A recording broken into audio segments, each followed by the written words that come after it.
Le grand plateau de chaque samedi soir avec rediffusion le dimanche à 16 heures. Ce soir, n'est-ce pas, nous accueillons nos invités. Il s'agit de Souley Oumarou, que vous connaissez très bien. On était là la semaine dernière. Monsieur Souley, merci d'être là. Merci de répondre à notre invitation. À ma gauche, Monsieur Zabérou Souley, que vous connaissez aussi très bien. Il était là le week-end passé. Merci Zabérou d'être là. Alors avec mes deux invités, nous allons tenter de finir ou de boucler, n'est-ce pas, ce que nous avions commencé déjà la semaine passée. C'est-à-dire, nous allons parler effectivement de cette question d'audit au niveau du ministère de la Défense. La décision d'auditer le ministère de la Défense, une décision prise par le chef de l'État, le président Issoufou. Nous allons décrypter, n'est-ce pas, son importance, l'impact aussi de cet audit engagé, n'est-ce pas, et ordonné par le chef de l'État. Alors bien sûr, jusqu'où il ira, le chef de l'État, parce que l'audit, effectivement, commencer un audit, c'est bien, mais en aller jusqu'aux conclusions, en est autre chose. Alors, bien sûr, nous allons parler aussi de ce qui se passe, de cette crise entre le gouvernement et le SNEX, le syndicat national des enseignants-chercheurs et chercheurs du supérieur, comme vous le savez, entre le gouvernement et le SNEX, c'est le statu quo. Après un mois de grève, le SNEX revient toujours à la charge, malgré la médiation de la CNDH, la Commission nationale des droits de l'homme. Nous parlerons également de la politique, de la crise qui secoue certains partis politiques, je peux les noter, quelques-uns, n'est-ce pas? Il s'agit de MPR Jamhouria, de Lumana, n'est-ce pas? Et aussi de certains partis politiques, et pourquoi pas des partis politiques aussi de la majorité. Il n'y a pas que l'opposition qui est concernée. Alors nous allons parler de l'impact, sinon des conséquences de cette division au sein de ces partis politiques à quelques mois des élections générales. Alors, monsieur, rebonsoir. Monsieur Souley, je le disais tantôt, on en a parlé, n'est-ce pas, le week-end passé. On a échangé. Entre-temps aussi, les rumeurs ont continué. Entre-temps aussi, les supputations aussi, puisqu'il y en a des supputations, puisqu'on n'est pas à la fin des conclusions de cet audit. Entre-temps aussi, il y a eu une déclaration, sinon un communiqué du gouvernement, n'est-ce pas, et aussi une déclaration de l'opposition. Alors, tous ces cocktails en une semaine, qu'en pensez-vous, M. Souley, par rapport à cette question d'audit? Oui, merci beaucoup, M. Lawali. Et je pense bien que, comme vous l'avez dit, la semaine a été riche en actualité. Et tant mieux, c'est bon. Moi, je pense bien que ça témoigne, en tout cas, d'un certain dynamisme, je dirais, démocratique et pourquoi pas d'une certaine situation aujourd'hui qui interpelle, que ce soit les leaders politiques comme la société civile, de façon générale, toute l'opinion, vous l'avez dit. Et ça a été en tout cas un sujet sur lequel les gens avaient beaucoup jasé. Vous vous souvenez la dernière semaine, quand on avait en tout cas effleuré ce sujet, nous avons dit que pour l'instant, on ne peut que faire des supputations parce qu'il s'agit d'un dossier qui est en audit, on n'a pas les conclusions, il nous faut d'abord savoir réellement qu'est-ce qui se passe pour incriminer X, Y. Bon, bref, je pense bien qu'entre-temps, il y a eu un pas, puisque il y a eu quand même... la sortie du ministre, puis effectivement, pas la sortie du oui, voilà, justement, la ministre porte-parole qui a réagi par rapport en tout cas à tout ce qui s'est tramé comme rumeurs et qui sont fondées principalement sur en tout cas un audio, je crois, une vidéo même, c'est un audio, je crois, du ministre Issoufou Kantabé de la Défense. Donc, c'était en tout cas tout à fait normal que ce sentiment d'explication anime le gouvernement, puisque vous savez quand même que les supputations, je reviens encore sur les mots, ont atteint un degré summum. Bon, il fallait quand même, comme on dit, éclairer l'opinion. Et c'est ce que le gouvernement avait fait. Était sorti pour justement dévoiler son intention par rapport à la question. Et surtout confirmer les on-dit, oui, les rumeurs. Confirmer, en fait, pas du moins confirmer parce qu'il n'a pas confirmé les rumeurs. Parce que les rumeurs, c'est quoi? C'est qu'effectivement, il y a des gens à prendre, il y a des gens à mettre au poteau, etc. Mais le gouvernement, tout naturellement, c'est un mouvement qui se veut démocratique en respectant les textes de la loi, en respectant justement le principe de la séparation des pouvoirs. Donc, il était sorti pour dire que, je dirais, l'opinion qui était ressortie, en tout cas, de de l'audio attribué à Katandé ne pouvait pas être, en tout cas, je dirais, une position d'un gouvernement. Et mieux, c'est que le ministre lui-même disait que on n'est pas dans ce contexte. Et que on n'est pas dans le cas. On n'est pas dans un régime exceptionnel et le gouvernement n'a pas tous les pouvoirs. Donc, par conséquent, c'est important de dire à l'opinion qui m'a écouté, cette sentence qui est prévisible ou que les gens pensent qui est appropriée à ces gens aujourd'hui qui ont détourné ne peut pas émaner d'un gouvernement démocratique. C'est pour dire aujourd'hui que ceux qui attendent à ce que le gouvernement sorte pour dire qu'il faut aller prendre X ou Y, qu'il faut aller guillotiner X ou Y, on n'est pas à ça. On n'est plus à l'époque. On n'est même pas. C'est pas question de contexte. On n'est pas au contexte. On n'en est pas à un contexte démocratique. C'est pas un régime dictatorial. C'est pas un régime d'exception. Et mieux, même si c'est un régime dictatorial, aujourd'hui, ce n'est pas possible parce qu'il y a des poursuites internationales qui sont possibles par rapport au respect des droits de l'homme, etc.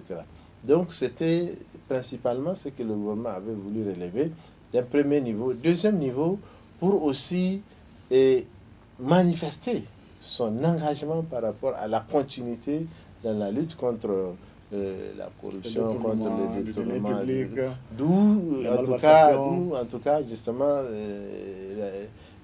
l'ultimatum, ou je dirais le mot d'ordre qui a été donné pour faire justement des audits de façon générale. Et il a aussi notifié, en tout cas, les efforts importants qui ont été faits au niveau de l'armée pour rehausser son niveau d'équipement, pour rehausser en tout cas sa capacité opérationnelle. Ok. Merci, M. Soule. Nous allons revenir en détail. M. Zaber, vous avez certainement écouté le ministre porte-parole du gouvernement par rapport à cette question d'audit, n'est-ce pas, qui est là, qui fait son bon nombre de chemins, cette information, c'est l'actualité maintenant. Vous avez également suivi, n'est-ce pas, la réplique de l'opposition à travers une déclaration. Et toujours par rapport à ce sujet. Alors, qu'avez-vous à dire, Zaberou? Merci. Je crois que le communiqué du gouvernement et suite par rapport à l'audio du ministre de la Défense qui circulait et que je croyais vraiment ça a été trop gauche pour le ministre de la Défense, parce qu'un ministre, quel qu'en soit le milieu dans lequel il est, il ne devait pas tenir ce genre de propos. Pourquoi? D'abord, il y a le secret d'État. Il y a le secret d'État, il y a beaucoup de choses qu'on ne devait pas dire. Même quand on se sent... Même si on se sent... C'est-à-dire il veut faire un populisme vraiment exagéré et c'est dommage qu'il puisse être dans cette situation. Ça, c'est le premier. Le deuxième aspect, il a exposé et les administrateurs et les ministres concernés et les opérateurs économiques à la vindicte. Donc, non seulement populaire, mais aussi des forces de défense et de sécurité. Parce que aujourd'hui, c'est trop exagéré. Même dans un régime d'exception, on ne peut pas tenir ce genre de propos. Ça, c'est le premier aspect. L'autre aspect, c'est quelque chose qui s'est passé entre lui et le président de la République. En tant que, si vraiment il est un homme d'État, il ne devait pas tenir ses propos. Aujourd'hui, tout ça là, ce n'est pas lui. C'est le président de la République qui a décidé. Et les inspections d'État, ce n'est pas aujourd'hui que ça a commencé. Même avant-hier, le président de la République a signé des ordres de mission pour des inspecteurs d'État, pour inspecter certaines sociétés. Donc cela veut dire, si le président de la République n'a pas la volonté d'aller vers l'assainissement, il n'allait pas, et d'aller auditer le ministère de Défense pour voir qu'est-ce qui marche et qu'est-ce qui ne marche pas. Parce que, en dehors du côté financement, il y a aussi une inspection pédagogique. C'est-à-dire que le président de la République, c'est cette volonté. C'est pour cela qu'il a créé toutes ces institutions, Halsa et autres là. Et le président de la République, et aussi d'autres aspects, le rapport, il est toujours provisoire. Jusqu'à ce jour, le rapport n'a pas été transmis aux concernés pour une contradiction. Parce que pour qu'un rapport soit définitif, il faut d'abord qu'il y ait la contradiction, les mises en cause. Il faut que donnent leur réponse et s'ils ont des preuves par rapport à ce qu'on leur reproche, ils peuvent apporter des preuves. Ça, c'est un autre aspect. L'autre aspect, aujourd'hui, le ministre de la Défense ne devait pas utiliser, même s'il a des problèmes personnels avec un tel ou un tel, c'est-à-dire qu'il ne doit pas exposer toute une nation et mettre à terre un système. Pensez-vous que dans ces propos, on a l'impression que... Non, on a l'impression qu'il y a une haine, un règlement de compte personnel à X ou à Y. À X ou à Y, quand vous entendez des propos, vous savez qu'il y a une haine viscérale du ministre. Et je pense que aujourd'hui, si par exemple à un moment de l'histoire, depuis le premier mandat, il a été écarté, donc c'est maintenant que les gens ont compris pourquoi à un moment donné il a été écarté du pouvoir, parce que ce n'est pas quelqu'un qui a le sens de la responsabilité, le sens de l'État, le sens du pouvoir. L'autre aspect, aujourd'hui, la polémique, même l'opposition qui a fait une déclaration, toute la polémique c'est quoi? Et que ce soit au temps de Tanja, pendant le régime militaire de coup d'État de Sali Joubou, la loi du 9 juin 1988, en son article 123, qui stipule tout celui qui détourne l'argent qu'on lui reproche, il a fait un détournement. Lorsque, après expertise, il arrive à rembourser l'intégralité de la somme qui lui sont dues, donc il peut bénéficier d'une circonstance atténuante. Lorsque, après expertise, il rembourse la 50% de la somme qui lui dit, il peut être jugé avec sursis. Donc, cela veut dire, si le gouvernement... C'est la loi qui le dit. C'est la loi qui le dit. Si le gouvernement a fait un communiqué, c'est pour des raisons conservatoires. Parce que ces gens-là, jusqu'à présent, le rapport n'est pas définitif. Et la justice ne les a pas condamnés. C'est des présumés. Et donc, pour des raisons conservatoires, le gouvernement donc, peut demander à ces gens-là de rembourser. Autant de la transition militaire, pendant Salou Joubou, il y a une commission de moralisation de Moussi, où on a interpellé tous ceux qui sont mis en cause dans les inspections d'État pour qu'ils viennent rembourser. Si tu rembourses, on te laisse. Lorsque tu refuses de rembourser, tu contestes, on t'amène en justice et le procureur, donc la justice s'en saisit. Pensez-vous que les gens ont oublié cela ou alors les gens ont oublié cela. Aujourd'hui, quand les gens font la comparaison peut-être de ces militants de l'Oumana par crise alimentaire qui ont été arrêtés, mais c'est parce que ces gens refusent même de reconnaître les faits qui leur sont reprochés. Si ces gens-là aujourd'hui ils ont reconnu les faits, et même s'ils n'ont pas reconnu le fait, c'est-à-dire qu'ils ont remboursé ce que lui ont dit. Et maintenant, ils peuvent bénéficier de cette circonstance, de cet article 123. Et maintenant, le dossier continue. Il y a beaucoup qui, après la transition, lorsque le jugement a été fait, que le juge les a lavés de tout soupçon, leur somme a été on les a intégralement remboursés. Et tout récemment, à suite d'une inspection d'État au niveau d'un ministère, il y a un opérateur économique qui a été mis en cause par un rapport de la Halcia. Et il a remboursé. Maintenant, il a pris des avocats, il a poursuivi l'affaire. Et une fois, le juge a jugé l'affaire tout récemment et le juge lui a donné raison parce qu'il a amené toutes les preuves. Et on lui a remboursé son argent. Par exemple, je vais vous donner un exemple par rapport à cette affaire. Quand les gens disent, aujourd'hui, il y a beaucoup, même les factures n'ont même pas été acceptés, n'ont pas été engagés, qu'on dit qu'ils ont pris l'argent. Même l'affaire de grillage que les gens font, l'affaire des barbelés que les gens ont parlé. Vous savez, c'est combien de pourcents que l'opérateur économique a pris? C'est 6% dans l'argent. 6%. Et les 6%, c'est pour servir de l'enregistrement au niveau donc, de l'enregistrement au niveau de la DGI et aussi au niveau donc des autres institutions telles que l'ARMP pour pouvoir arrêter son marché. C'est les 6%. Donc cela veut dire que aujourd'hui tout ce que les gens racontent, c'est parce que aujourd'hui personne n'a les preuves matérielles, n'a lu le contenu de ce dossier. Même le ministre, quand vous l'entendez dans son audio, lui-même il n'a pas dit qu'il a lu le dossier. Il n'a pas, parce qu'en ce temps-là, il n'a même pas eu le temps de voir le dossier. On me dit que notre troisième invité est là, le temps de... Ok, nous allons poursuivre, on me dit qu'il est parti, alors tu peux continuer, Zaberou. Mais j'ai envie de te dire que la loi, c'est la loi, comme tu l'as dit, tu as même évoqué la loi de 88 dans son article 123. Oui, du code de procédure pénale. Alors finalement, est-ce parce que peut-être il n'y en a pas de comment on appelle ça, le gouvernement n'a pas suffisamment communiqué par rapport aux dispositions réglementaires en cette matière précisément que les gens spéculent, ou alors c'est exprès que les gens, ça donne à cette spéculation. Non, les gens spéculent. Parce que je vais vous donner un exemple. Oui, oui. Et par exemple, le même ministre, la semaine passée, quand il a annoncé à travers un communiqué que par rapport à une opération militaire conjointe avec Barkhane, qu'il y a eu 120 terroristes qui ont été neutralisés et des matériaux récupérés. C'est les mêmes gens qui font des bruits aujourd'hui par rapport à qui ont démenti.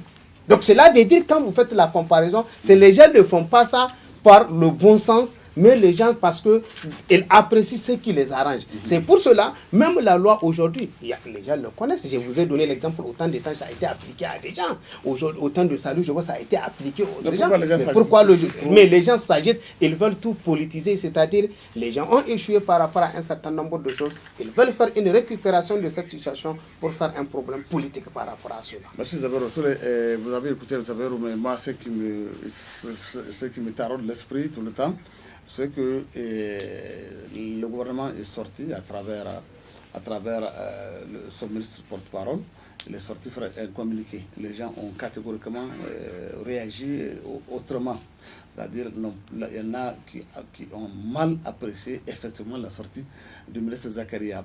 Parce que ici, on parle de remboursement d'argent, on parle effectivement de comment on appelle ça, alors qu'il s'agit de détournement. Alors, est-ce que n'est-il pas lieu de préciser, de rappeler les dispositions réglementaires, au lieu de venir, par exemple, parler, faire un simple communiqué que les gens assimilent même à un communiqué politique?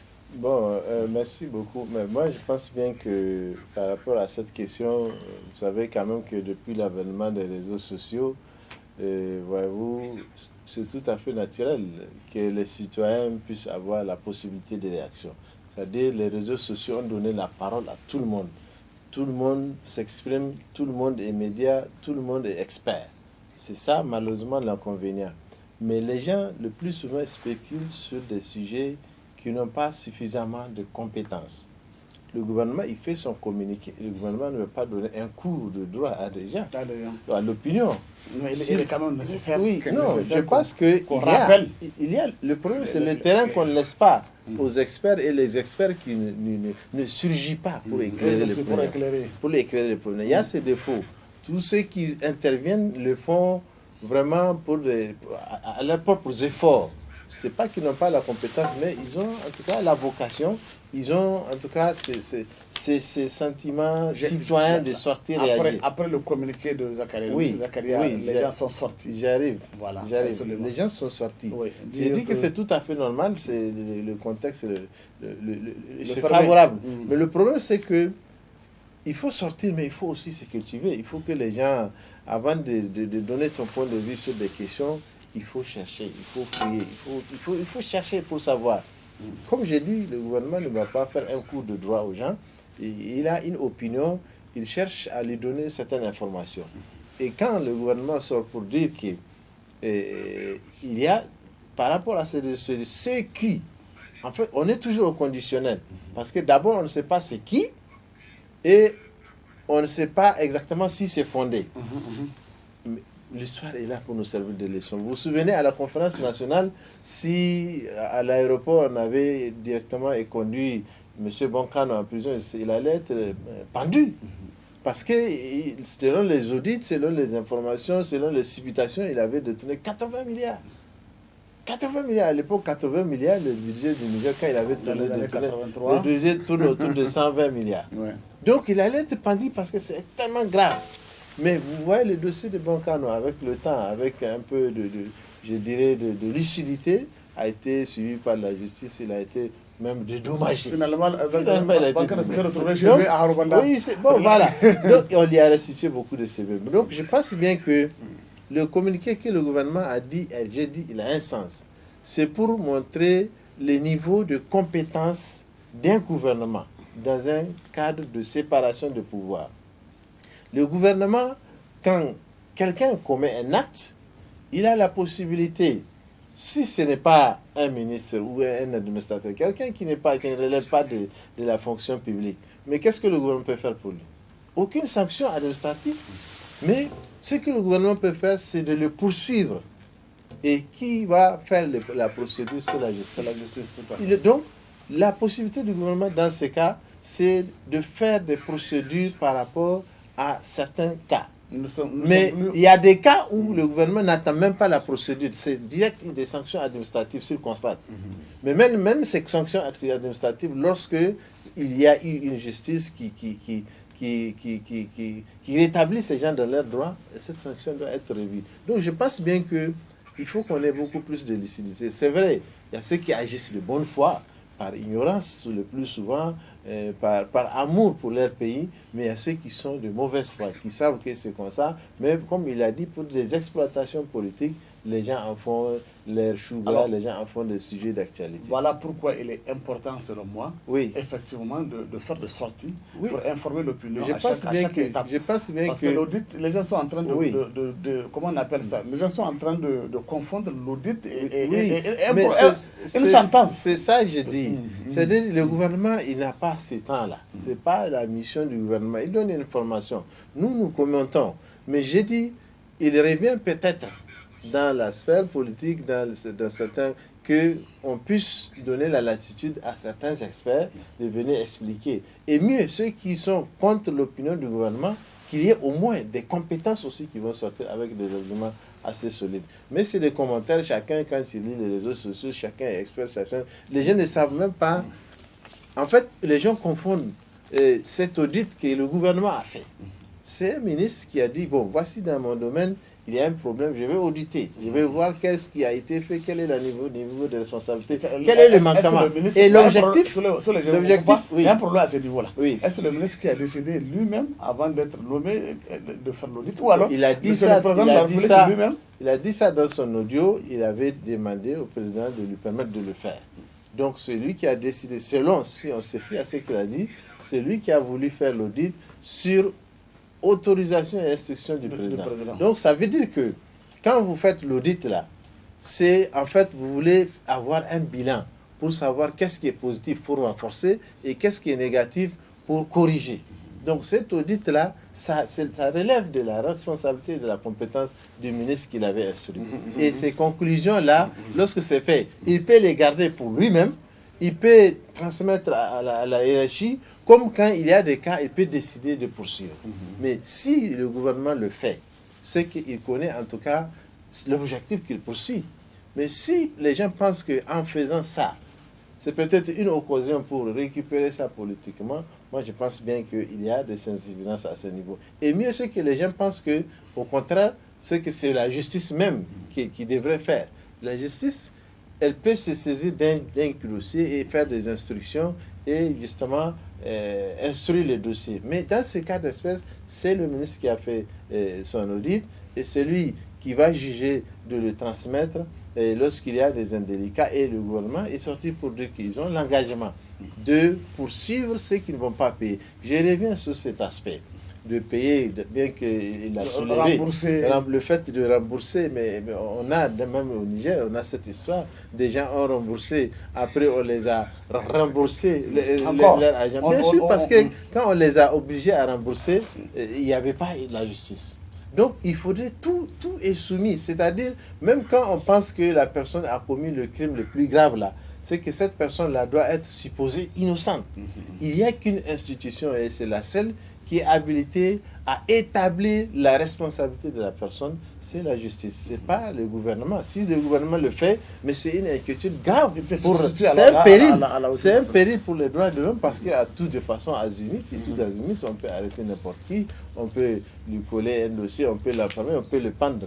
Donc le gouvernement met une limite à la compréhension, à la lecture du propos de Katambe. Parce que Katambe n'a pas dit que non, ils vont pendre les gens, non, qu'ils vont jeter les gens à travers les avions. En prison, avant même le procès. Il a dit, pour lui, c'est son opinion, pour lui, si on n'est pas dans un régime démocratique, voilà ce qu'on devrait faire.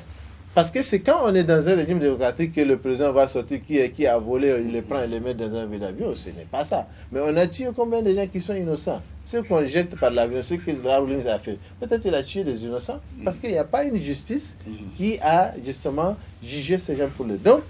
Ce que le gouvernement peut faire, c'est ça. Il doit continuer. Nous, ce que nous attendons, c'est que ces dossiers-là soient instruits jusqu'au bout, que ceux qui sont responsables, effectivement, qu'il faut qu'ils remboursent. Il y a des gens qui se posent toujours cette question, est-ce que le président lui-même il ira jusqu'au bout?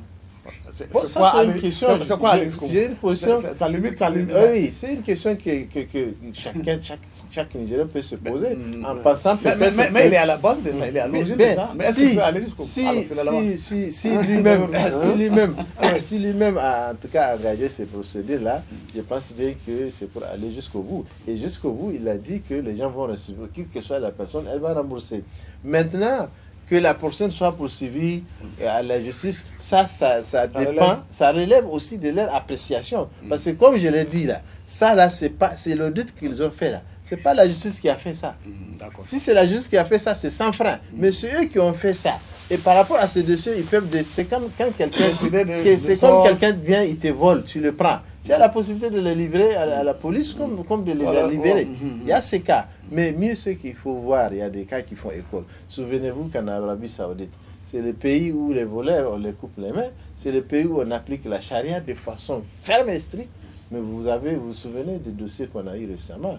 Il y avait des ministres, des princes, des patati patata qui ont détourné, qui ont fait main basse sur certaines ressources. Mais le gouvernement, l'un des plis, je dirais, rigide, en tout cas de cette époque-là, avait demandé à ce que ces gens-là puissent rembourser et puis, bon, les libérer. Moi, je pense bien que la justice, là, si vous prenez le principe de la justice, c'est le bien, c'est pas le mal. Et la justice, elle est rendue pour le peuple. Ce qu'on fait là... Elle est aussi pédagogique. Elle est pédagogique. Ouais, donc, ce qu'on fait, c'est pour le peuple. Si ce qu'on fait là, ça arrange le peuple, on le fait. Merci Souley. Alors, Zaberou, on a l'impression que les gens parlent de la suite de l'opération Meboula là. Maintenant, on a l'impression que malgré ce qui est en train de se passer, les gens ne sont pas satisfaits. C'est comme si on n'encourage même pas le régime à aller jusqu'au bout, puisque les gens accusent à tort et à travers, n'est-ce pas, et peut-être à tort ou à raison, je ne sais pas, accusent ceux qui ont eu même comment on appelle, l'idée d'aller faire l'audit, puisqu'on dit est-ce que le président sera capable d'aller jusqu'au bout, est-ce que, n'est-ce pas, lui qui a eu l'initiative, est-ce qu'il va traiter au même pied d'égalité les civils comme les militaires dans les conclusions de ce pays. Voilà un peu ce qui inquiète les gens. Mais nous sommes dans un régime démocratique. Si aujourd'hui, par exemple, si Katambe fait la comparaison avec Rawlings ou Kagame, les gens qui font pas avec Kagame, mais Kagame et Rawlings ne sont pas des démocrates. Ce n'est pas la démocratie. Aujourd'hui, ce que les gens sont en train de raconter sur les réseaux sociaux, ils n'ont qu'à aller au Rwanda pour écrire cela. Ils vont voir. Aujourd'hui, et le président même, moi je pense que ce régime-là est trop démocratique. Pourquoi je dis trop démocratique? C'est même trop. C'est même trop démocratique. Je vais vous dire une chose. Par exemple, il y a une loi qui a été votée à l'Assemblée nationale sur la cybercriminalité et les diffamations. Et ce que les gens sont en train d'écrire aujourd'hui sur les réseaux sociaux. Il y a beaucoup qui devaient aller en prison. Mais l'État, le procureur, le procureur ou bien le politique n'a pas jugé utile de porter plainte devant les juridictions. Aujourd'hui, ces personnes-là qui sont accusées, à tort à raison, où les gens prennent leur désir en réalité. Parce que, en réalité, c'est parce qu'aujourd'hui, ces gens-là sont des prisonniers innocents. Aujourd'hui, tous ceux que, même les journaux qui ont raconté ça, si aujourd'hui les gens la portent plainte pour leur dire d'apporter une preuve matérielle qui prouve qu'ils ont détourné, il n'y a aucun d'entre eux qui peut donner la preuve. Parce que même le rapport est provisoire. Il n'est que dans les mains du président de la République. Vous voyez, lui, Katambe, peut-être il a été briefé par rapport à ce rapport-là, mais quand même, il n'a pas fait une analyse lucide du rapport pour voir ce qui a été et ce qui n'a pas été fait. Ça, c'est le premier aspect. Regardez, c'est que les gens au début, ils racontaient 1700 milliards qui ont été détournés. Or, les 1700 milliards, quand vous faites la sommation, c'est moins de même le budget de 2001 à aujourd'hui qui a été consacré au niveau de la défense pendant une dizaine d'années. Et aujourd'hui, les gens sont retombés à 80 milliards encore de détournement. Et demain encore, tu vas entendre autre chose. Moi, je pense que par rapport à cela, je pense que si le président de la République n'a pas la volonté d'assainir, il n'allait même pas envoyer ses inspecteurs d'État pour faire un audit. Ces inspecteurs de l'armée et de la gendarmerie pour faire l'audit. S'il n'a pas la volonté d'assainir.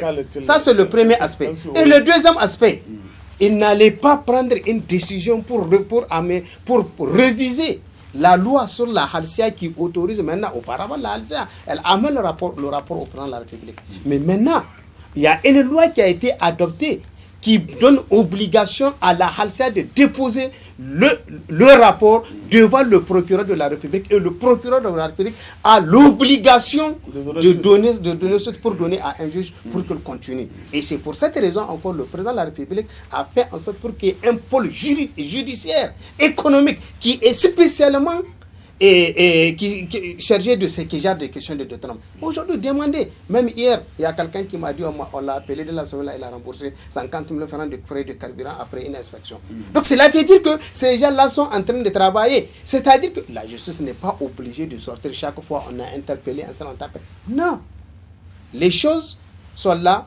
Il y a une inspection qui a été faite ici. Laissez que les gens apportent leurs contradictions, que le rapport soit un rapport définitif. Maintenant, et de toutes les façons, quel qu'en soit il y aura une suite judiciaire. Même au temps de Salou, je donne un exemple au temps de Salou, qui était un régime d'exception. Quand la commission de Morachan de Moussi a récupéré l'argent, mais les gens n'ont pas été, les dossiers ont continué au niveau de la justice. Et la justice, il y a certains dont la justice a incriminé, et il y a d'autres dont la justice encore a lavé et on leur a remis l'argent. Donc, moi je pense que je ne vois pas pourquoi cette précipitation. Les gens sont pressés. Et même le ministre de la Défense, je ne sais pas pourquoi cette précipitation pour aller pour mettre les charrues dans la parce que c'est comme si les juges est parti. C'est comme si la jugé déjà ces gens-là, que ces gens-là ont détourné. C'est comme si la jugé, c'est ça. Et ces gens-là peuvent porter plainte contre lui aujourd'hui. Moi, je pense que si, par exemple, aujourd'hui, on n'est pas dans une démocratie, et si c'est un certain régime, le même jour, il allait faire partie parce que ça fait partie du domaine de l'État. Aujourd'hui, on ne peut pas venir étaler tout ce marché de la défense pour dire c'est un tel qui a agité ceci, un tel. Mais tu exposes ces gens-là. Tu exposes ces gens. Où est-ce que, dans quel pays dans le monde ici, aujourd'hui, où vous avez vu, on est venu, on a étalé les marchés, ce que l'État achète, armement, tel carton, nombre de cachets, tel type d'armement, dans quel pays? Il y a certains acteurs de la société civile qui ont jugé, qui ont dit que effectivement le peuple a besoin de savoir. De savoir. Mais je pense, qu'est-ce qu'on en fait. Je pense la plupart. Dans la semaine, vous avez mais la plupart, même l'opposition, la plupart des dossiers qu'on parle de 2011 à aujourd'hui, il y a combien de lois de règlement qui a été adoptée à l'Assemblée nationale? Et les mêmes députés de l'opposition ont voté cette loi de règlement. C'est eux qui ont voté le même budget. À un moment donné, ils même se galgarisent qu'en tant qu'opposition, ils ont voté un budget pour l'armée. Et ils ont validé encore les dépenses. Finalement, la loi de règlement. Le 2011 concerne tout aussi l'opposition que la majorité. Oui. Finalement, si on revient à les mêmes acteurs, ils étaient dans le régime en ce temps-là. Ceux qui font du bruit aujourd'hui. Est-ce qu'ils se donnent des leçons de morale à donner à ceux qui sont au pouvoir aujourd'hui? Ceux qui sont à l'opposition. Moi, je pense que laisser la justice faire son travail en toute objectivité, en toute sérénité. Nous sommes dans un régime démocratique. Il y a la séparation du pouvoir. Le président de la République a opté pour la séparation du pouvoir en laissant d'abord l'inspection finie pour qu'il y ait un rapport définitif. Et maintenant, en attendant cela, le gouvernement a décidé de prendre des mesures conservatoires qui consistent à demander à ces gens-là qu'on reproche quelque chose, de rembourser.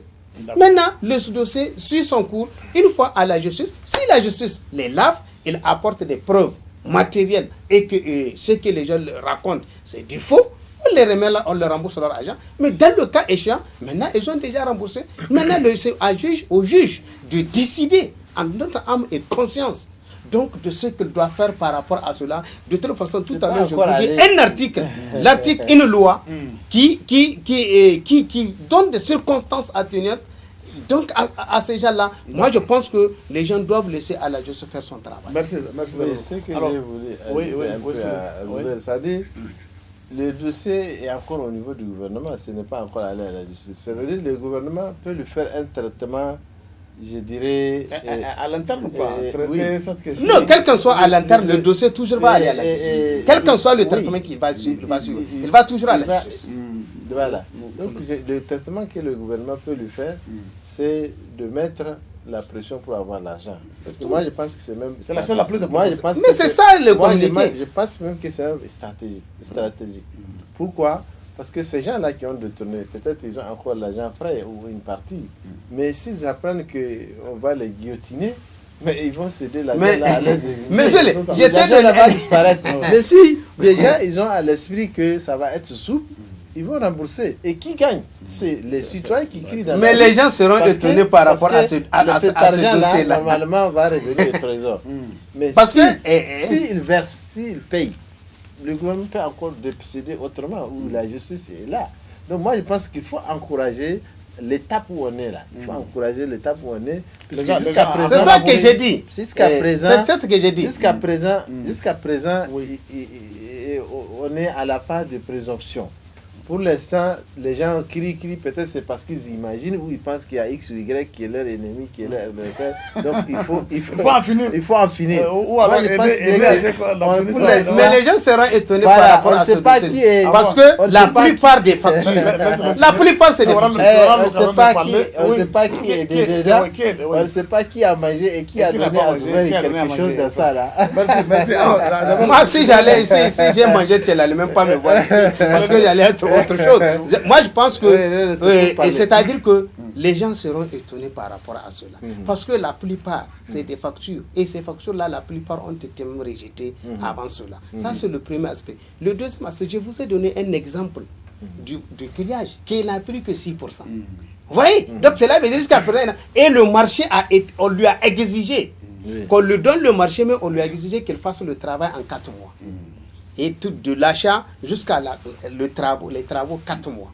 Et écoutez, des zones avancées comme Inates, comme Chinagoder, pour faire les barbelés, mais écoutez, ça peut prendre combien de mois?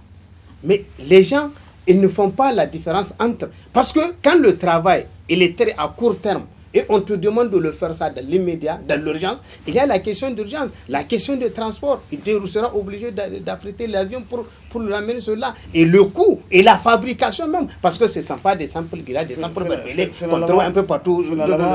Et l'autre aspect, c'est que... Je vais vous donner un exemple. Il y a un riche qui a livré plus de 130 véhicules pour les forces de défense et de sécurité depuis 2015. Jusqu'à ce jour, n'a pas été payé. Et aujourd'hui, si on dit que ça fait partie de ces factures, lui qui n'a même pas, jusqu'à présent, il est derrière, il n'a même pas été payé parce que chaque fois, on rejette. Donc maintenant, si ça fait partie de ces 80 millions, donc vous voyez, donc c'est pour vous donner, il y en a tellement d'exemples que pour montrer que en réalité, les gens doivent vraiment avoir confiance à la justice et encourager de la façon dont le gouvernement est en train de vouloir gérer cette affaire et de l'encourager, d'encourager le gouvernement d'aller dans ce sens-là. Merci. Pour boucler ce sujet, moi j'ai envie de vous poser la question à tous les deux. De toute façon, tu l'as dit, tu viens de le dire, le président a pris l'engagement aussi de poursuivre, n'est-ce pas, la poursuite de l'audit au niveau des autres services de l'État. Alors pensez-vous que effectivement c'est le point de départ, n'est-ce pas, d'une nouvelle dynamique qui vient du chef de l'État par rapport effectivement à tout ce qu'il a promis tout le temps? Oui, une nouvelle dynamique. Moi, je pense que la dynamique, elle est là. Depuis son avènement au pouvoir, la dynamique était là. C'était en tout cas des points forts de certains de ses discours et de ses interventions. Vous vous souvenez, l'opération Boula, là, on parlait d'elle en 2016. Donc, je pense bien que la dynamique est là. Même la création de Alsa et beaucoup d'aspects rentrent dans cette dynamique de vouloir assainir. Mais pourquoi les gens ne sont pas satisfaits? Oui, la satisfaction... Évidemment, elle est difficile. Elle est difficile parce que c'est un problème extrêmement compliqué et connexe. Parce que le plus de fois, ceux qui sont même censés d'assurer l'assainissement sont impliqués, sont aussi concernés. Donc, il y a c'est problématique. Moi, je pense bien que, comme l'autre l'a dit, il faut encourager la dynamique. Et ce n'est pas l'opposition qui est sortie pour dire qu'il y a eu détournement au ministère de la Défense. Ce n'est pas l'opposition, ce n'est pas la société civile qui est venue dénoncer, qui veut dire qu'il y a tel niveau, il y a quoi. Je pense bien qu'il y a un ministre qui est de façon responsable et en connaissance de cause a décidé de faire une audit. Il a fait une audit, il estime que les conclusions sont graves. Il transmet au président, le président et avec le gouvernement dit qu'il poursuive et qu'on poursuive même ailleurs. Donc, je pense qu'il faut que en tant qu'opinion, on devrait applaudir. Parce que si on crie déjà au voleur, si on crie... Mais mais ça va ralentir cet effort. Il faut les amener jusque là où ils veulent aller. Maintenant, s'ils sont arrivés à ce niveau, il faut encore mettre la pression. Parce que tout à l'heure, j'ai dit, il faut toujours avoir des stratégies. Tout à l'heure, j'ai dit que ça peut peut-être procéder d'une stratégie du gouvernement. Il a besoin des ressources. Et on met la pression, les gens payent. Mais si les gens payent, on peut les poursuivre. Qu'est-ce qui paie les... Rien ne les dédouane. Donc, ça, je dis, ça relève effectivement de la souveraineté du gouvernement et de la justice. Donc, je pense bien que c'est qu'il faut prendre le gouvernement au mot. Il faut les prendre au mot. Ils ont dit qu'ils vont faire ceci. Pas les décourager. Mais eux, il a dit non, en disant que non, ils sont sûrs que ça ne va nulle part. Mais attendez, si ça ne va nulle part, ils vont arrêter. Ça ne va nulle part. Donc, on a besoin d'une opinion favorable qui encourage ce qui est en train d'être fait de façon positive. Malheureusement, nous avons pris l'habitude de tout peindre en noir. Surtout quand... Je pense bien que quand un gouvernement pose une action qui est positive, le plus pire de ses ennemis doit l'encourager. Parce que l'objectif, c'est amener le gouvernement à faire les positifs. Mais le drame, c'est quoi? C'est que par égoïsme, quand on est contre un gouvernement, c'est qu'on ne veut même pas qu'il soit sur le bon chemin. Qu'il soit sur le bon chemin. S'il est sur le bon chemin, il faut le chahuter. S'il est sur le bon chemin, il faut le décourager. Il faut dire que non, il va. Donc, parce qu'on ne veut pas qu'il va parce que c'est là où l'opinion l'attend. Mais regarde, mais regarde, quand vous prenez, et moi je pense qu'aujourd'hui, tous ceux qui parlent là, ils peuvent aller au niveau du pôle économique pour voir, pour le judiciaire économique, pour voir combien de gens qui défèrent chaque jour pour aller pour le remboursement. Donc cela veut dire, la volonté de l'assainissement, elle est là, et les gens sont en train de faire le assainissement, et les inspections là sont toujours en cours, et je pense qu'aujourd'hui, quand vous prenez, même l'opposition, quand vous prenez, elle a appelé à un soulèvement pour chasser le gouvernement. Donc cela veut dire l'objectif même de l'opposition, ce n'est pas pour encourager le gouvernement à assainir, mais c'est des objectifs politiques. Objectif, il n'y a pas une réponse objective, c'est une réponse politique à aller vers le gouvernement. En fait, c'est que si on a cette psychologie de sortir chaque fois que quand un gouvernement a une erreur, de le chasser, qu'on aille même à l'action. Mais est-ce qu'on a on ne finit pas. On ne finit pas, mais c'est clair. Ce que vous avez crié pour les chasser aujourd'hui au pouvoir pour une erreur ou pour une faute, demain c'est eux qui vont être dans la rue pour crier pour qu'on vous chasse. Donc il n'y a pas de sortie. Moi je pense qu'il faut que les gens aient une psychologie de démocratie. Il y a un gouvernement qui a un terme. Vous êtes obligé, si vous êtes démocrate, d'attendre ce terme. Mieux ce que vous allez faire. Je suis d'accord, il faut le mettre à nu. Il faut mettre la pression sur lui. Il faut peut-être l'enfoncer pour qu'il aille sur les mauvaises pistes. Mais il faut vous préparer aux échanges. Il faut vous préparer aux échanges. Et il faut aussi préparer ces échanges. Ce qu'on constate, c'est que notre opposition ne prépare pas les échanges. Deuxièmement, elle ne s'y prépare pas. Parce que préparer les échanges, ça veut dire que entrer dans la dynamique pour faire en sorte que ces échéances arrivent au terme qu'il y ait des élections libres, transparentes et démocratiques. Prenez l'exemple du parti au pouvoir. Le PNDS, il n'était pas né au pouvoir. C'était un parti qui était à l'opposition. C'était un parti qui était, en tout cas, dans les conditions peut-être pires que les partis. Dans de très mauvaises postures. Mais ils se sont bataillés. Ils se sont inscrits dans la lutte pour imposer des comportements au gouvernement. Ils ont toujours imposé des comportements démocratiques au gouvernement jusqu'ils sont arrivés au pouvoir. Et ils ont pris le pouvoir. Ils se sont d'abord imposés à eux une conduite. Bien sûr, moi je pense bien qu'il faut amener. Mais si les gens pensent qu'à la moindre, vous êtes là couché chez vous, quand il y a une main d'occasion, vous savez pour dire il faut les chasser. Mais si vous les chassez, chassez-les. On va voir ce que ça va donner. Donc je pense bien que c'est un problème de conception de démocratie. C'est un problème d'attitude. Il faut révolutionner cette mentalité. Il y a un truc sur lequel on s'est engagé. On s'est engagé et il faut respecter les termes. Il faut respecter, parce que c'est lui qui pense, c'est-à-dire c'est un comportement, je dirais, anarchique des anarchistes. Alors on a des problèmes. Oui, voilà, on a des problèmes avec les démocraties. Ok, merci M. Souley. Alors nous allons rapidement parler du dernier thème, ou de l'avant-dernier, puisqu'on n'a pas le temps. On me fait signe là-bas. Alors, je le disais tantôt, finalement, entre le gouvernement et le SENEC, c'est le syndicat national des enseignants-chercheurs du supérieur, le torchon brûle tout le temps. Et présentement, c'est le statu quo. Alors, après chaque mois de grève, il y a un renouvellement d'une autre grève qui n'en finit pas, malgré la médiation. Alors, comment est-ce que allait-on arriver là-bas?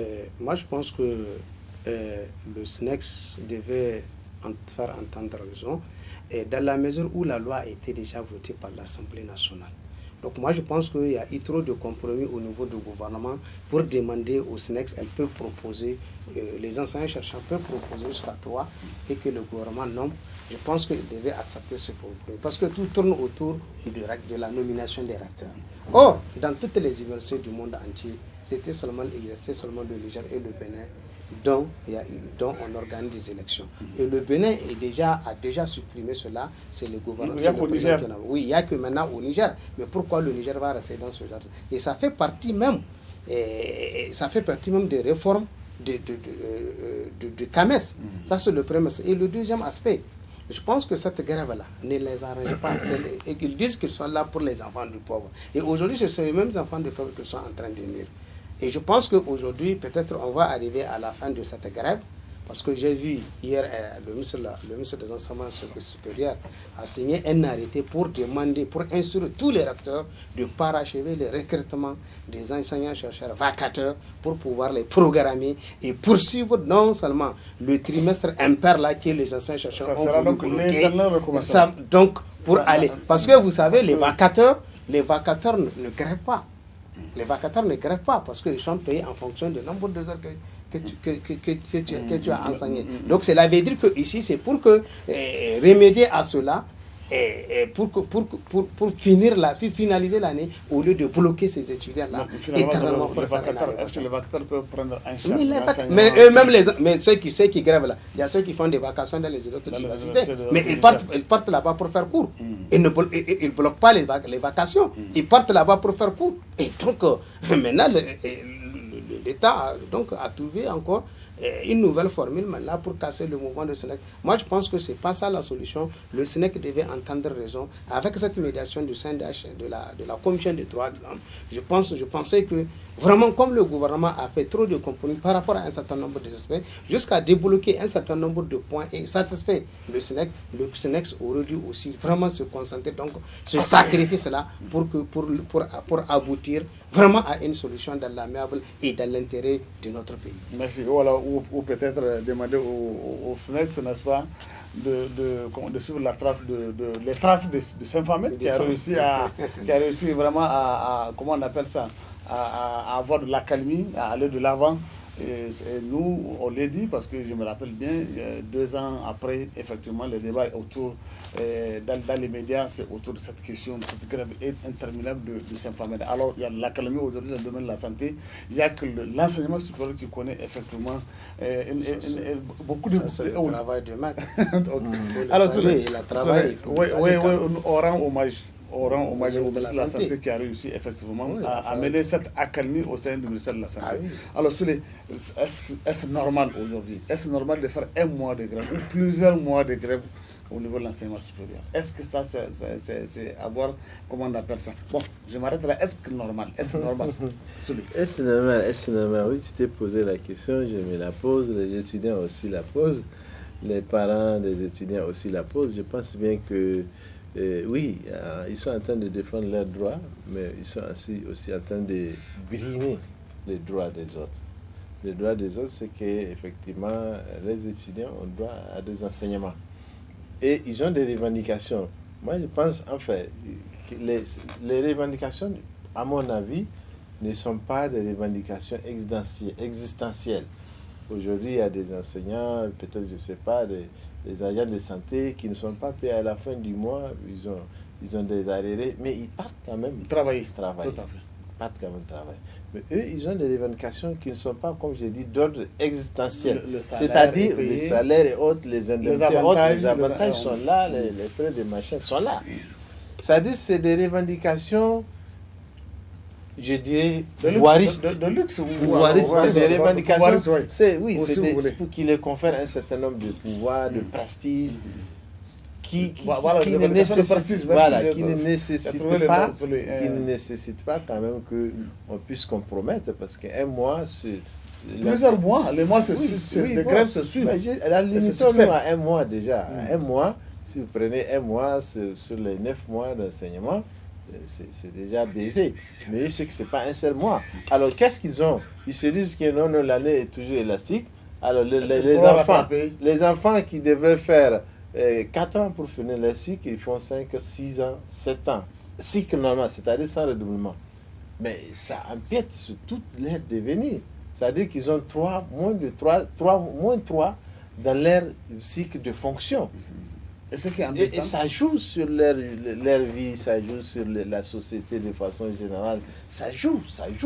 Parce que l'étudiant qui devrait sortir 3 ans avant, peut-être pour se marier, pour se consacrer à la vie sociale, etc. Mais il est mis en retard. Et s'il est mis en retard, c'est toute la société qui est mise en retard. Donc, c'est la composante, je dirais, active et dynamique qui est en train d'être perturbé. Et ça n'a pas commencé aujourd'hui. Vous vous souvenez, nous tous, on a été victimes de ça. C'est ce qui est là aujourd'hui sur le terrain. La conséquence, elle est là. Parce qu'à un certain moment, on a même refusé de recruter. Mais il a fallu que tous nos jeunes partent en retraite pour qu'on commence à arrêter. Mais l'administration est bloquée. Parce que les anciens sont partis avec leurs expériences. Les jeunes ne sont pas venus à temps pour qu'ils le transfèrent cette expérience. Ils sont partis à la retraite. Finalement, on a fait des recrutements en catastrophe. Et bon, l'administration, elle est là avec ses lacunes. Donc, avec ses lacunes, et c'est tout le monde qui en pâtit. Et c'est tout le monde qui en pâtit. Et vous qui devrez donner un enseignement pour un étudiant en 9 mois normal, vous lui faites ça en 6 mois, mais vous allez avoir cet enseignant, l'étudiant là, il va répondre sur votre progéniture. Il va peut-être encadrer votre progéniture. Donc, c'est le mal. Il faut le faire, mais ça retourne contre vous. Moi, je pense que le mal dans tout ça, là, oui, le mal, c'est quoi? Le mal, c'est quoi? C'est qu'on se jette la responsabilité. Moi, je n'ai pas apprécié tout à l'heure ce qu'il a dit. Le gouvernement réfléchit sur toujours comment casser le mouvement. Moi, je pense bien que ce n'est pas aussi bon. Ce n'est pas aussi bon. Comment casser? Mais regardez, moi je pense que le ministre peut-être n'a pas été syndicaliste, mais il y a un syndicat qui est... Laissez-moi donner mon point de vue.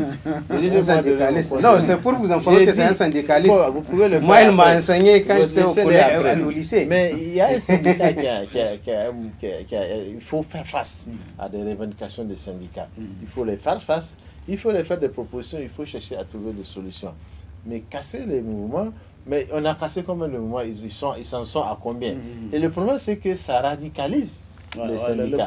Il faut trouver des compromis. Mais l'opinion est là pour juger. Lorsque vous faites des bonnes propositions à un syndicat qui refuse, mais il est perdant. Les syndicalistes doivent se dire que c'est un peu, c'est ici on te donne, tu prends, puis après ici jusqu'à avoir l'essentiel. Mais quand les gens aussi, les syndicats font du jusqu'au boutisme, ça ne peut pas. Il y a un problème à ce niveau, je vous assure. Non, c'est-à-dire, vous savez, moi, pourquoi j'ai dit cela? C'est-à-dire qu'on ne peut pas rester éternellement sur un seul point. Mais pourquoi elle empêche la nomination d'un recteur? Dans la mesure où les autres universités, ou même auparavant, les universités, aujourd'hui, quand vous prenez, il y a beaucoup d'universités qui, à 70%, ils prennent en charge, d'autres, à 80%, c'est les enseignants-chercheurs qui prennent en charge le budget de l'université. Même eux, on les nomme. Aujourd'hui, pourquoi ils ont peur qu'on le nomme? Parce que les gens sont toujours dans leur micmac, sont toujours dans leurs vacations, etc., etc. Ils ne respectent pas leur calendrier. Mais si aujourd'hui, c'est le gouvernement qui nomme un recteur, je pense qu'il va faire des exigences, une pression de calendrier pour que les gens respectent les calendriers des examens. C'est ce qu'ils ont peur. Moi, je pense que je ne vois pas en quoi où est le mal quand on dit que c'est le gouvernement qui nomme. Ils disent que c'est et ça a été tout. Même si à un moment donné, on ne l'a pas dit, même si à un moment donné, toujours ça a été toujours le recteur. Toujours a été, c'est quelqu'un qui est soutenu par le gouvernement, qui est élu. Depuis moi, depuis que j'étais à l'université en 2000, on l'a vu. Les enseignants disent que c'est un acquis arraché de haute lutte. Ils se sont battus. Mais le monde évolue. Alors, ils ne se laissent pas faire. Mais le monde évolue. En fait. Maintenant, à quel prix? Mais le monde évolue. On doit évoluer. On doit évoluer comme le monde entier. On ne doit pas rester toujours dans la léthargie. C'est vrai, c'est un acquis. Vous avez un acquis. Non, il n'y a pas d'acquis définitif. Il n'y a pas d'acquis. Merci. Pas d'acquis définitif. Oui. En fait, c'est un terme syndical, l'acquis. On l'a beau dire, clamé. Mais qu'est-ce qu'il y a acquis? Il n'y a jamais eu d'acquis. Nous avons une vie acquise, mais est-ce qu'elle est pérenne? Mais où sont les acquis des étudiants? Acquise, mais est-ce qu'elle est pérenne? Donc, si vous avez des droits que vous avez acquis par une lutte, mais je pense bien que les contextes peuvent compromettre votre acquis. Votre acquis là peut même être nocif même pour vous dans certaines conditions. Moi, je pense bien qu'il faut être dans cette logique. Le consensus. Il faut aller vers le consensus. il faut aller vers le consensus. Le consensus, là, dès qu'on parle de consensus, c'est que vous allez céder. C'est des concessions. Quelque part, vous allez Voilà, céder. le consensus en train de concession. Vous allez concéder des acquis Tout à fait, pour justement l'intérêt général. Parce que l'intérêt que vous êtes en train de partir, c'est un intérêt corporatif. Merci. Mais vous avez un intérêt général à défendre, qui vous concerne. Qui concerne votre avenir, Voilà, les enfants, par exemple, qui vont les enfants et les étudiants. Donc c'est cet esprit souple-là. Les syndicalistes, ils doivent être souples. Ils sont souples quand ils sont en négociation. Bien plus que le Mais il y a gouvernement, des situations qui peuvent entraîner des rigidités, je l'ai dit, qui peuvent les amener dans les radicalismes quand vous n'êtes pas face à un bon partenaire, quand vous êtes face à un partenaire de mauvaise foi, c'est normal. Mais je pense que de part et d'autre, chacun doit jouer sa partition en regardant toujours derrière. Vous êtes en train de gérer un gouvernement, vous êtes en train de gérer un pays, mais ce pays-là, c'est pour tout le monde. Si vous pensez qu'en agissant ça, vous faites du bien pour le pays, mais le bien là que vous le faites aussi pour les partenaires qui sont en face. Tout à fait. Donc vous êtes en train aussi de défendre, le gouvernement défend aussi l'intérêt des syndicats. Sans le savoir, les syndicats, de facto, parce qu'ils défendent, parce que l'argent public, ce n'est pas pour eux. Pour dire que non, je garde, je ne vais pas donner, c'est pour tout le monde. Si la situation exige que tous les frais qu'il y a, il faut les sortir pour satisfaire, il faut le faire. Okay. Si ça exige aussi que l'autre fasse des consensus, que cet argent-là, on a besoin de faire ça pour ça, mais le patient, les gens vont le faire. Merci, on a 3 minutes, 3 minutes je crois, nous reste 3 minutes, n'est-ce pas? Alors 3 à 5 minutes, nous allons parler politique de manière brève, sans aller dans le détail. Ça remue, n'est-ce pas? Il y a beaucoup de remous. Oui. C'est-à-dire les marmites, au fond, les marmites des hommes bouillonnent, effectivement, au sein des partis politiques. Et on tend vers des échéances. Et ça risque d'être irréversible pour certains partis. Et il y a des partis aussi, n'est-ce pas, dont la participation aux élections est décisive. Très décisive. Non, je pense que nous assistons à des alliances tout le temps. Alors, je pense pour qu'on puisse gagner du temps, aller vite dans l'analyse, je pense que c'est normal. C'est-à-dire qu'on est dans une phase transitoire du point de vue génération politique. Tous les leaders qui ont émergé après la conférence nationale, ils ont fait leur bon nombre de chemins. Maintenant, c'est l'alternance véritablement politique au Niger. C'est 2 hommes nouveaux qui devraient venir, qui n'étaient pas sur la première ligne. Tous ceux qui sont sur la première ligne, aujourd'hui, ils sont appelés à laisser cette première ligne occupée par leurs lieutenants, leurs sous-lieutenants et autres.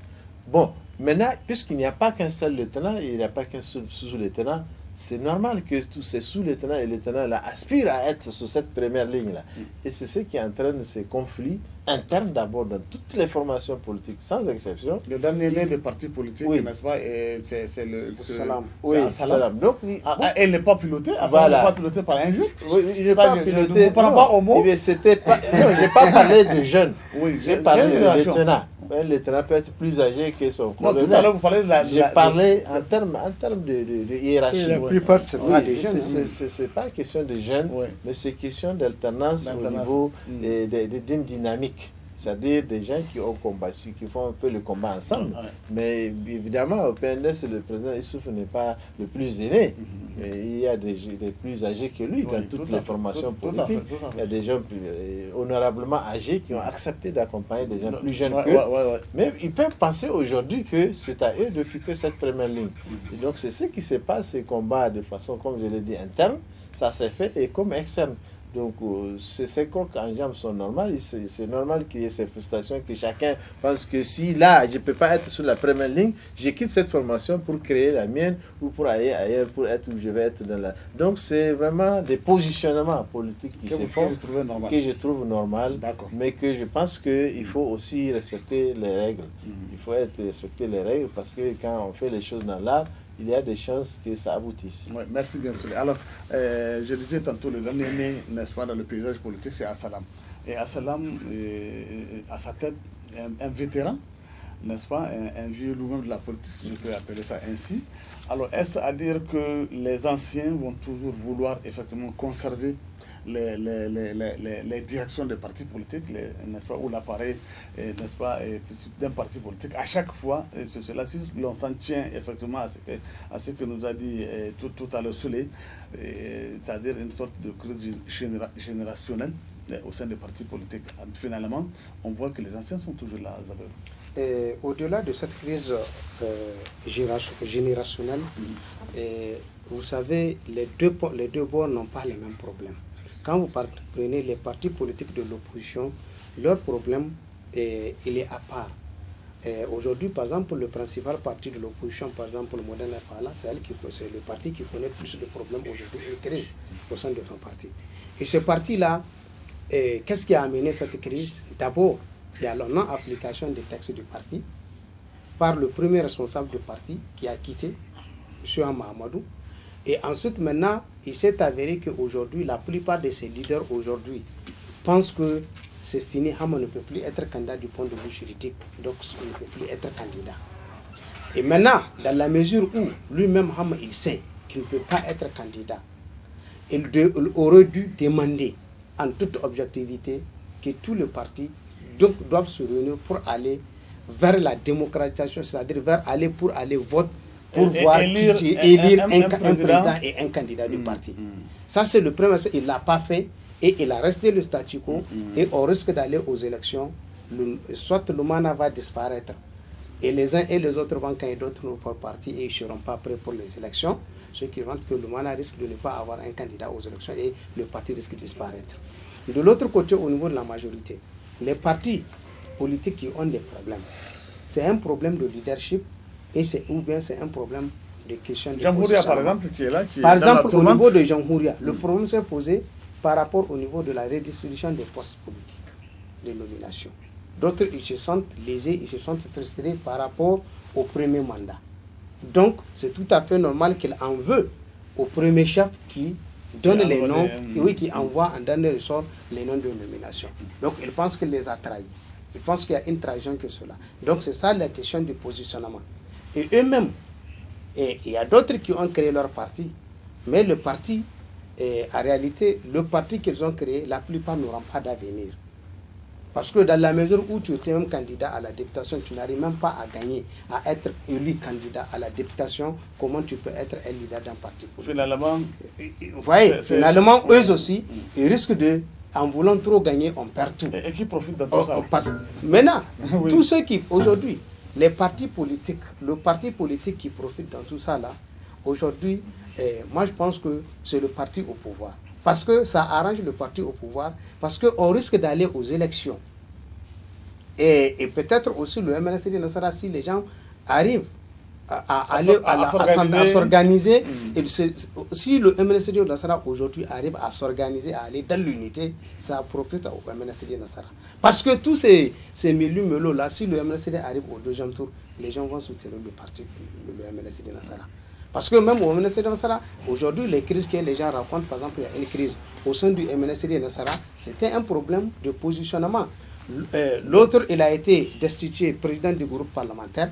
Il s'agite et il veut faire du chantage pour voir coûte que coûte qu'il soit. Et l'autre aussi au niveau de Tawa, c'est parce qu'il n'a pas été proposé ministre, celui-là a été proposé, mais il le veut coûte que coûte. Donc c'est des problèmes d'intérêt personnel. Et le problème d'intérêt personnel ne peut pas aller, ne peut pas faire long feu. Vous voyez? Donc cela veut dire que c'est les deux partis, c'est aux deux partis, au principal parti le PNDS et au MNSD que ces crises-là donc profitent. Et aussi, Maman Ousmane qui est de l'autre côté aujourd'hui, qui réussit au fur et à mesure à faire un camp, avoir des gens qui sont fidèles, qui n'ont pas de crise au sein de son parti. Donc moi je pense qu'aujourd'hui, cette crise-là... Donc ça profite à trois partis, le parti au pouvoir, le MNSD et de l'autre côté l'opposition, le parti de Ousmane. Donc moi je pense qu'aujourd'hui, les partis politiques, quels qu'en soient les intérêts que les uns ont, les autres ont, dans l'unité, les gens sont plus forts que jamais. Merci. Une très belle conclusion, M. Zabero. Alors nous sommes à la fin de cette émission de Grand Plateau où nous avons échangé, c'est un rappel, nous avions échangé sur l'audit, n'est-ce pas, au ministère de la Défense, les enjeux et aussi l'audio du ministre Katambe, effectivement, son impact, même si dans l'audio, Katambe lui-même dit qu'il a été instruit par le chef de l'État pour continuer effectivement son audit. Alors, la question que les gens se posent, jusqu'où ira le chef suprême des armées, c'est-à-dire le chef de l'État? Est-ce qu'il va-t-il continuer l'audit et aussi l'audit va-t-il concerner d'autres pans, n'est-ce pas, de la société telle que l'armée? Ça aussi, c'est des questions qui restent sans réponse. Alors, nous avions également échangé sur la crise entre le gouvernement et le SNEX, le torchon, comme vous le savez, brûle entre le gouvernement et les enseignants-chercheurs. C'est le statu quo, rien n'avance et chaque mois, il y a grève au niveau de l'enseignement supérieur et cela interpelle effectivement les consciences normales. Alors, nous avons aussi également, nous avons fini effectivement cette émission avec n'est-ce pas, la politique. Nous avons parlé, nous avons évoqué la situation de certains partis politiques de l'opposition, tant de l'opposition que de la majorité, effectivement, qui traverse des petites crises à quelques mois des élections, ce qui sûrement aura des conséquences sur l'issue des élections, et effectivement, qui vont venir. Et ça va en profiter aussi à quelques partis politiques, sûrement, Zaverou. Oui. Merci, M. Soulé. Merci d'être là. Merci Zaverou. Merci et à la semaine prochaine. Je vous dis aussi que vous pouvez suivre cette émission à partir de 16h, demain dimanche, effectivement, et aussi vous pouvez suivre ça sur YouTube au cas où vous n'aurez pas une télé en face de vous. Il suffit tout simplement de cliquer www.tambara.net. Là, vous aurez accès à cette émission n'importe où et à n'importe quel moment. Merci bien et à la semaine prochaine. Merci.